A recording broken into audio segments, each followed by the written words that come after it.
y'all doing? This is Weapons Tech Mac coming to you from deep in the heart of Texas. And tonight, I'm going to take a look at this Kahr CW45 that I've got right here. I've had it for about 3 years.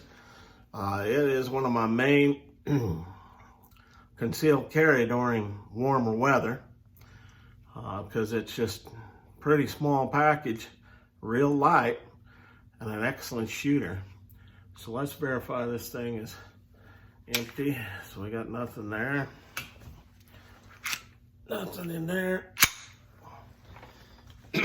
So, this is really my first foray into the Kahr firearms. I'd heard about them, but they are kind of a bit different. They are completely double action, single action type of thing. You have one trigger pull, and then you got a reset. So I guess you could say single action. Of course, it's made by Kahr. I guess the son who headed this company up is the son of, what is that, Korean Minister Moon. Guy used to do all the massive weddings. But anyway, it's a well-made firearm. Everything's pretty tightly machined together. The only gripe that I got with this firearm, it shoots real good. This thing is one of my most accurate pistols out of everything I got. The only problem that I'd heard about it is possibly getting some corrosion and things like that nature on the stainless steel slide. And if you kind of take a look right up there by the CW, I've tried to get it out of there, and I wipe this sucker down all the time, and it just, there it is. It just started coming up there. I don't know. But this came about a year and a half into carrying it, and I guess it must have been a real hot, sweaty day. I don't know. Like I said, I always wipe them down good with the silicone cloth right before I go back into the safe. The safe is humidity, all of the desiccant and such controlled. But let's take a look at this guy. It's got a single sight there where you line the dot up with the line. It's got good rear striations, nothing on the front. There is no rail on this particular car. The breakdown's fairly simple. I'll show you that later. The only issue I guess some people have with it is the standard mag it comes with is 6 plus 1. Now, I don't know if that's much different than some other carries at 45, like a Shield 45, M&P Shield 45 to 6 plus 1. Of course, you can get the extended mag of 7 plus 1. Kind of hangs down at the bottom a little bit. But one of the problems I did have when I just got this is its failure to eject. It tie things up in the, as it's trying to pull the expended round out, and it just kind of gets stuck up inside. And I had to do a little stoning up there at the top of the feed ramp and top of the entry of the barrel. And of course, I called Kahr, and they were nice about it. But they said, well, how many rounds you got through it? I said, well, I think I put about 60 rounds. And they're like, oh, call us back when you got about 400 rounds through it. And I guess around 300, I never had any problems with it since. And it'll fire pretty much anything, jacketed hollow points, of course, ball, things of that nature. But it's a good gun. I show here in a bit. I'll show you comparison between it and the Shield and a Glock 19 and it's a very light gun, even when it's loaded. One of the things, a light gun that you might be concerned about, especially if it's shooting 45, would be, muzzle flip and recoil. And it's just not that bad. I mean, they don't seem bad. I've got other guns that are a lot worse than this. And, you know, this will just drive nails. It's so accurate. I put, as I do most all my handguns, is I put Talon grips on it so I can get a little better grip. Another complaint that some people have with these cars is the grip is extremely aggressive. I mean, it can wear on your hand if you got some baby soft hands, or if you're, you know, carrying it in the summer and it's inside the belt. It could be, you know, giving you a rash and rubbing your skin, and Talons fix that right off. So anyway, this is kind of an introductory to the Kahr CW45. This is a budget version of them. You got one is 9mm, and you got a 40. Budget gun is just as good shooting as the more expensive ones. I know you get the PM45 or whatever they call the more expensive ones. They're gosh, $800, and they got, you know, the polygon rifling, and it's really nicely engraved in the side instead of just rolled on. It's a little bit different slide, but everything else is the same. One of the things people always talk about their car is the trigger. They either love it or they hate it. It took me a bit to get used to it, but boy, that trigger is just so nice. It's the same all the way through.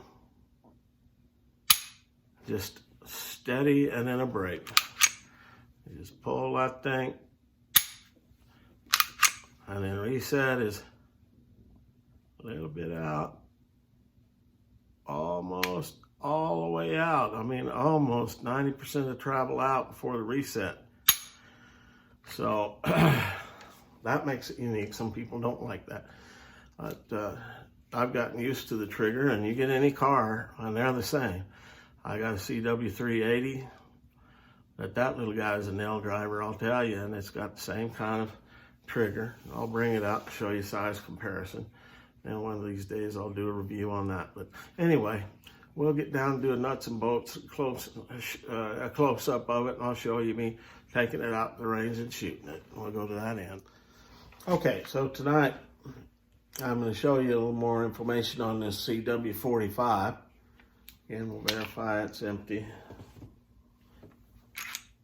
It is. Now, if you can find them, these are going for about $400. They've gone up in price. Of course, now during a gun and ammo famine, it's definitely a seller's market, not a buyer's market. But I'm going to show you size comparison with this to the Shield, M&P Shield 9. And you kind of be surprised, I think.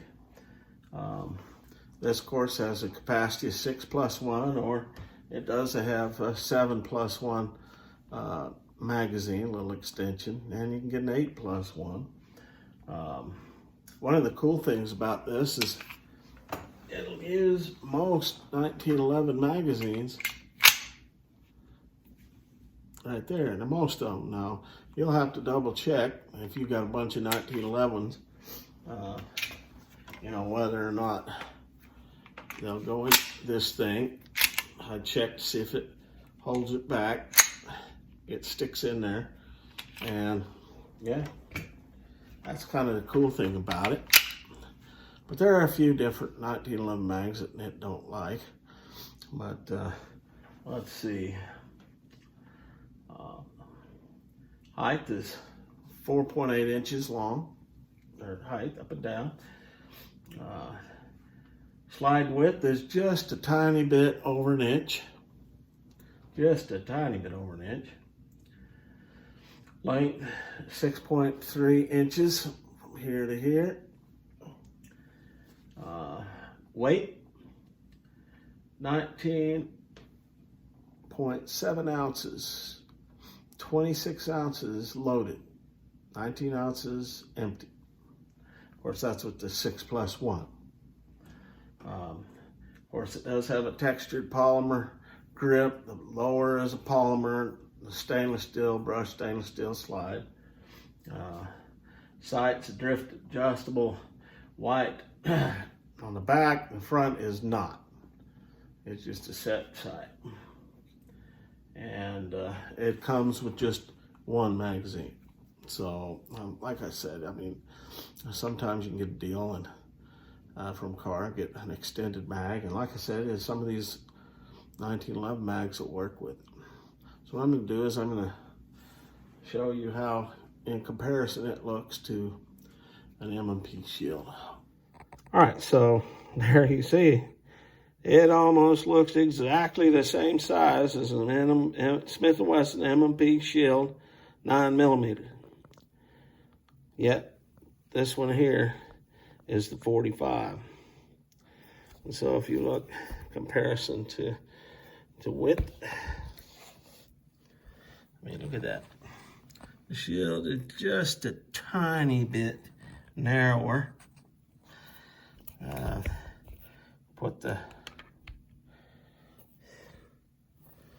at that. I mean, that's just almost a dead ringer size-wise. The shield's about 1.5 ounces lighter. Now, like I said, this thing is particularly for summer carry. I'll carry this a lot, especially if I got shorts and things like that, because it's as small as a shield, as you can see. I mean, look at that. Almost exact. Yet this packs a punch. Now, of course, they got a 45 shield, which is pretty much the exact same size. And I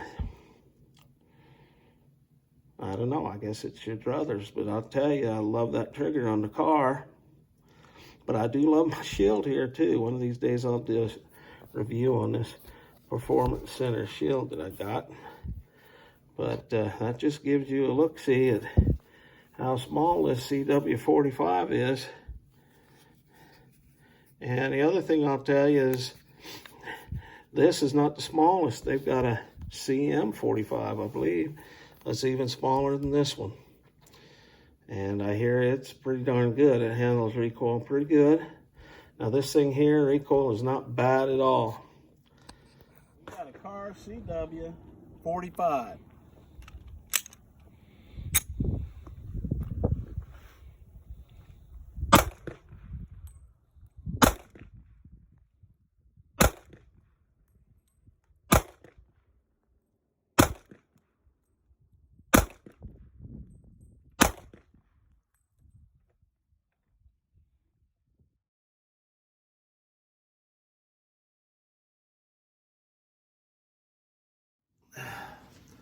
All right, so to kind of end things up, this is a pretty versatile gun. It's small, it's light, it's comfortable carry, it's a hard hitter, and it is a nail driver. You get used to the trigger, because it's a little bit different if you've never shot a Kahr before, but that trigger, just a beautiful straight pull through. And boom, there it is. It's about, oh gosh, 6-pound trigger pull, I guess. Now there's no manual safeties, none of that. You want to take it down, you just pull this in here a little bit closer. You just pull her back, empty this thing, and pull it back to where you see this notch thing is right here. Got a little notch, almost kind of like a 45. And then when it gets to there, you're going to push out the pin like that. And it's just going to pull right off. And there you got it. And of course, you pull it off. Now, I'm not big on showing you how to clean things up or anything, because I take forever to clean it. But this pin is not captured. I mean, the spring is not captured, so be careful when you pull it out. That thing's gonna, be a bit loose there. That is a steel guide rod, and so very impressed with this pistol. How to put it back in, you just line that back up just like you would a 45. Get that in there, and there you go. So this is Weapons Tech Matt coming to you from deep in the heart of Texas. Highly recommend Kahr if you got the patience to run it through its break-in. It's going to take a couple of 100 rounds. And I know in these ammo famine time, when ammo is outrageous, I don't know, maybe you wait a while, but I highly recommend a Kahr. And good shooting gun, hard hitter, and as always, God bless Texas, God bless the United States of America, and long live the Republic.